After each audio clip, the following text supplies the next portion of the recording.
Have you ever wondered why you can eat less, move more, and still the numbers on the scale won't budge?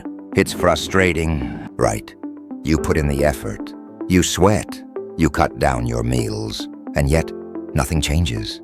Maybe you even gain a pound or two, and then, to make it worse, everyone around you, even your doctor, says the same thing.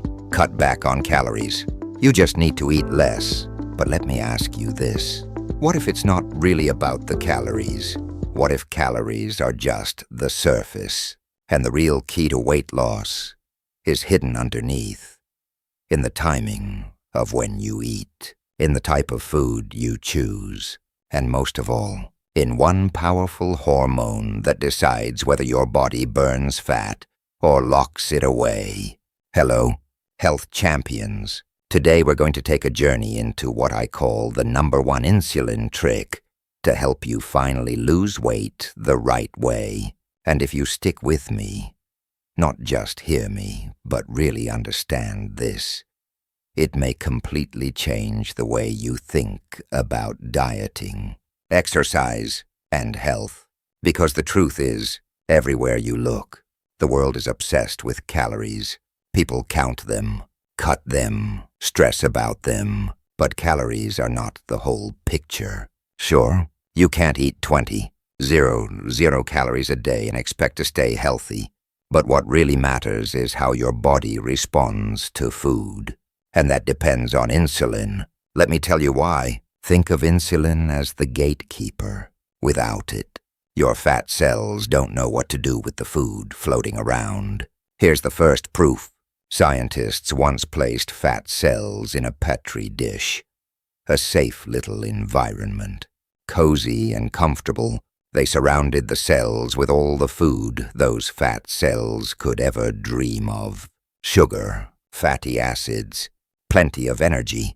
Now, if calories were truly the master, you'd expect those fat cells to swell up, right? They've got everything they need. But what happened? Those fat cells stayed tiny, almost starving. Why? Because there was no insulin. Without insulin, the door stays locked. The food floats around, but it never gets stored. Now here's the kicker. When scientists added insulin to that same dish, the fat cells ballooned up in just a few hours. Not days, hours. That's how powerful insulin is. So the first lesson is clear. Calories are only dangerous when they come with high insulin. Without insulin, food can't be stored as fat. Now let's look at the second piece of proof. Millions of people live with type 1 diabetes, a condition where the body produces little or no insulin. Before modern medicine, before we could give people insulin injections, these kids, because it often started in childhood, would starve no matter how much they ate. Imagine a child at the dinner table, eating everything in sight, and yet getting thinner and thinner until their body couldn't survive. They weren't dying from lack of food. They were dying because without insulin, the food couldn't be used. And here's something fascinating. Even today, if a person with type 1 diabetes doesn't take enough insulin, whether by mistake or by choice, their body starts losing weight very quickly.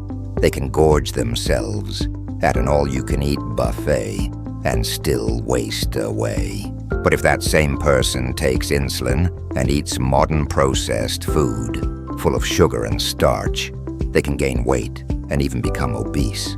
That's how much control insulin has. Now, I want you to pause and think, does this sound like a simple, eat less, move more story? Or does it sound like the real villain? Or maybe the real hero is insulin? Pause for comment. Have you ever cut calories but still struggled with weight? Drop a yes in the comments if that's ever been you. So, what exactly does insulin do? In simple terms, insulin has two big jobs. First, it helps your body store energy. When food is plenty, insulin takes that extra energy and tucks it away as fat. That's not a bad thing. In fact, throughout history, it's what kept humans alive in times of scarcity. Storing fat meant survival. But here's the problem. We no longer live in scarcity. We live in abundance. Snacks on every corner. Fast food open 24 hours. Sodas bigger than our heads. In this world, insulin doesn't just store a little for later.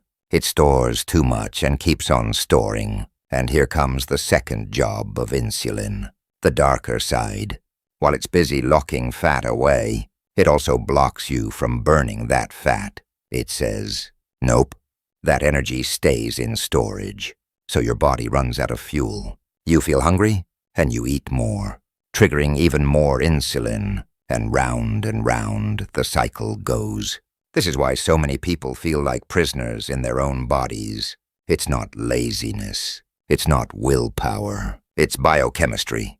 Now, let's talk about something called the dawn effect. Don't worry. We're not going into heavy science here. Think of it like this. Every morning, before you even open your eyes, your body starts to prepare you for the day. It releases a cocktail of hormones. Cortisol, adrenaline, growth hormone. They do a few important things. They raise your blood sugar a little. They release some fat for energy. And they wake you up. It's your body's natural alarm clock. But here's the catch. When your blood sugar rises, insulin quietly sneaks up too.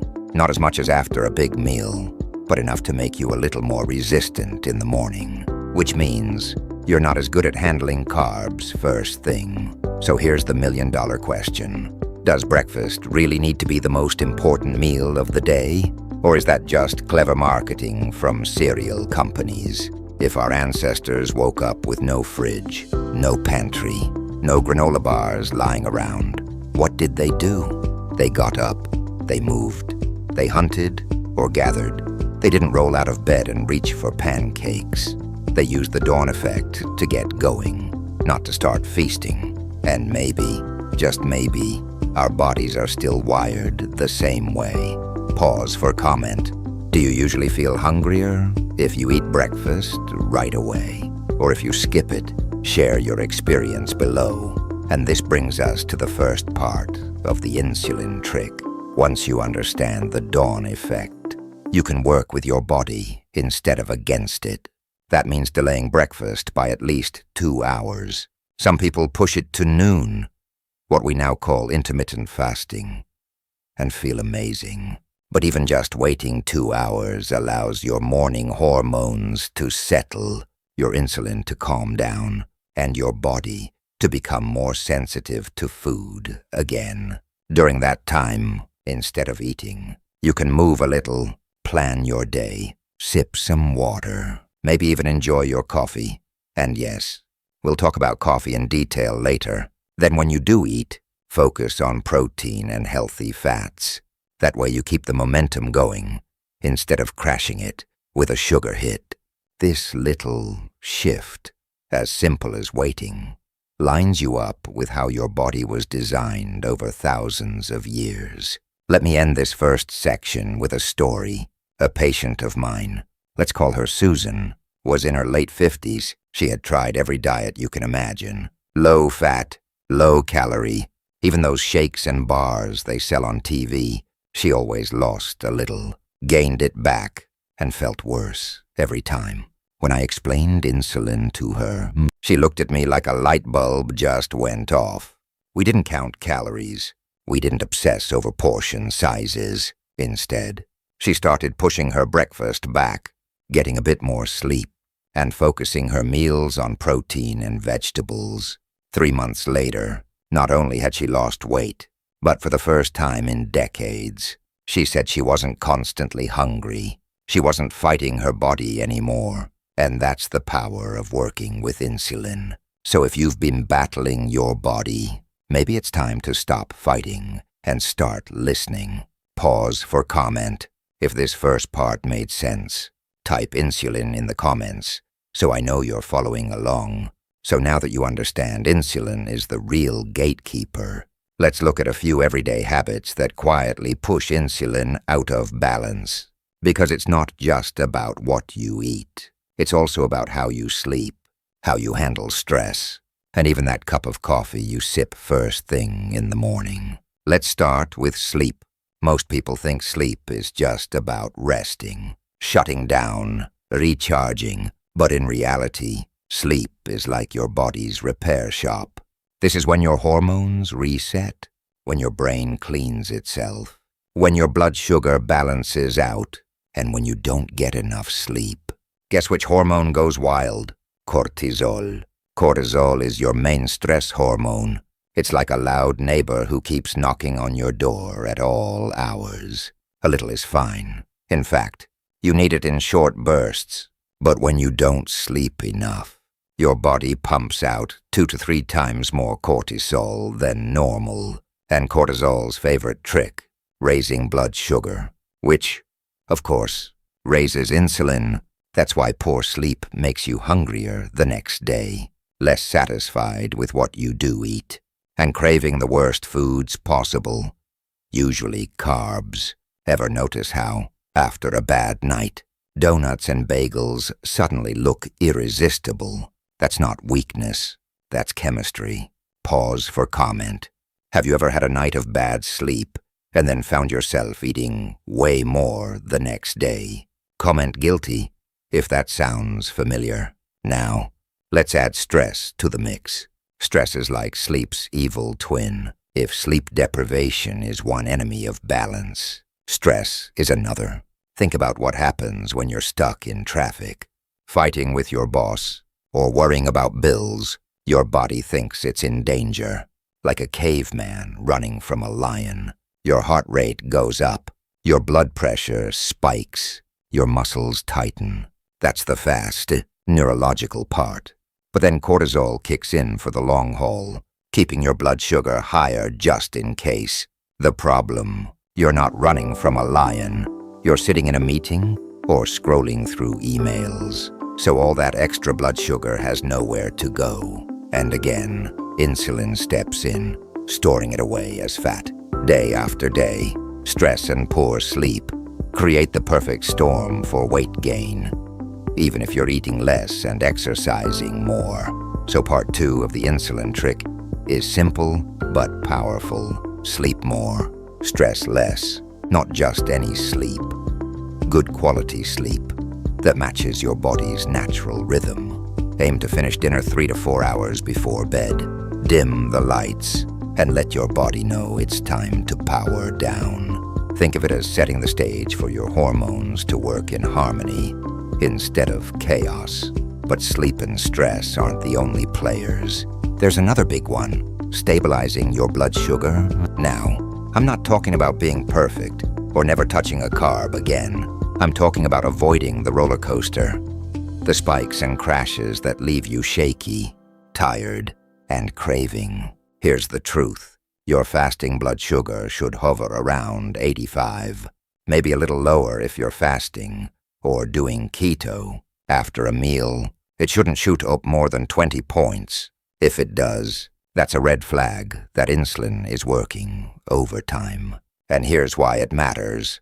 When your blood sugar swings too low, especially at night, your body panics. It shoots out cortisol to bring it back up. That cortisol blocks melatonin, your sleep hormone. And suddenly you're waking up at 2 a.m., staring at the ceiling. Poor sleep raises cortisol. Cortisol raises blood sugar. Blood sugar raises insulin. Insulin locks in fat. You see the cycle. So how do you break it? Start with food. Build meals around healthy fats and protein. Add plenty of leafy greens and non-starchy vegetables.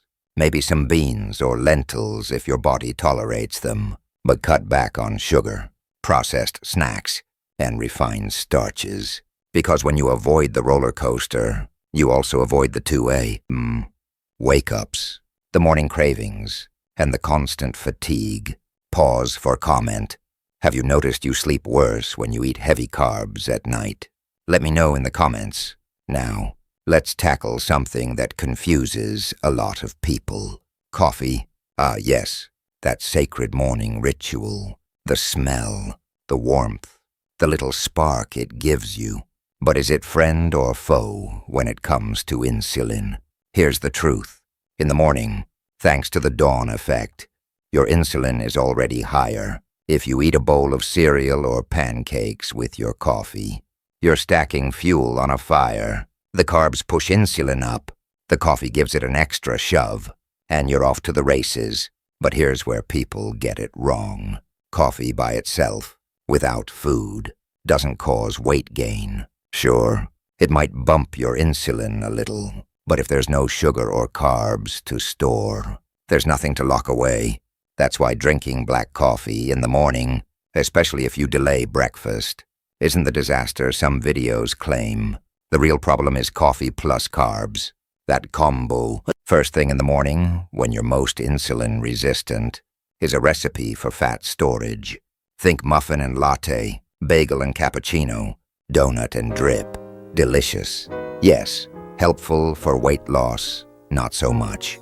So here's the takeaway. If you're insulin resistant, and many people over 40 are, whether they know it or not, wait about 90 minutes after waking before your first cup. That way, your morning hormones settle down, and the caffeine won't push insulin as much. If you're insulin sensitive, you don't need to worry. But either way, the safest habit is coffee first, food later, and always be mindful of what you pair with it. Pause for comment. What's your morning coffee ritual? Black, cream, sugar, or none at all? Tell me below. So let's bring all of this together. We've covered a lot, but it really comes down to 4 simple shifts. Your insulin trick. Delay breakfast by at least 2 hours to work with the dawn effect. Prioritize sleep and reduce stress, so cortisol doesn't sabotage you. Stabilize blood sugar with meals built on protein, fat, and vegetables. Time your coffee wisely, and never mix it with sugar-loaded carbs first thing. These aren't hacks or gimmicks. They're ways to align your life with the way your body is built. Your ancestors survived without constant snacking, without late-night binges, without frosted coffee drinks. And so can you. Let me tell you about Mark, a 62-year-old truck driver I worked with. Years of long hours, gas station food, and stress had pushed his weight up and his energy down. He thought it was hopeless, but instead of counting calories, we focused on insulin. He started sleeping earlier, cut out his midnight sandwiches, and swapped breakfast for black coffee and a hearty lunch later in the day. 6 months later, he wasn't just 30 pounds lighter. He said he felt like a different man, more alert on the road, less joint pain, and for the first time in years, no afternoon crash. That's the power of working with your body, not against it. So here's my challenge to you for the next week. Don't change everything. Just pick one. Delay breakfast, or get to bed an hour earlier, or switch your morning latte to plain black coffee. See how you feel. Small steps create big shifts when they're in sync with your biology. And remember, it's not about eating less. It's about eating smart, sleeping deep, and letting insulin do its job the right way. Pause for comment. Which of these 4 shifts are you going to try first? Type it below. I want to see what this community is choosing. By now, you can see the pattern. It's not just about what you put on your plate. It's about when you eat, how you sleep, how you handle stress, and even how you drink your coffee. Insulin weaves through all of it like an invisible thread, quietly deciding whether your body is in storage mode or in fat-burning mode. And here's the truth that surprises most people. You don't have to fight your body. You don't have to starve it.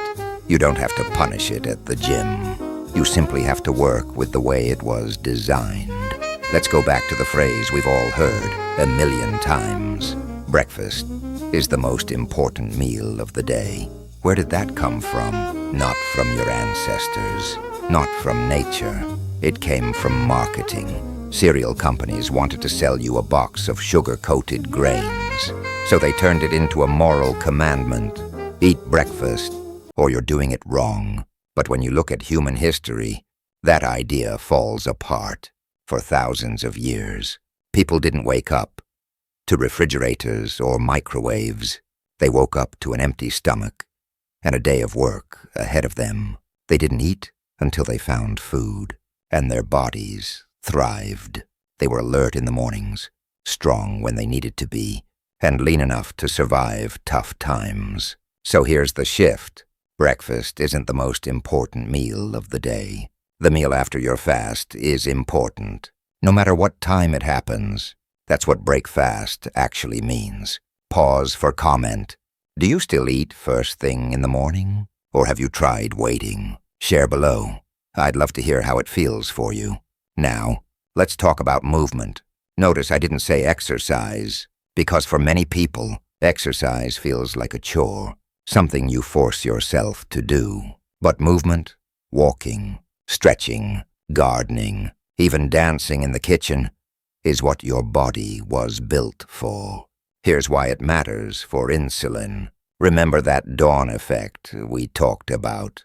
Those morning hormones raise blood sugar to get you moving. If you sit still, that sugar just floats in your blood until insulin shows up to store it.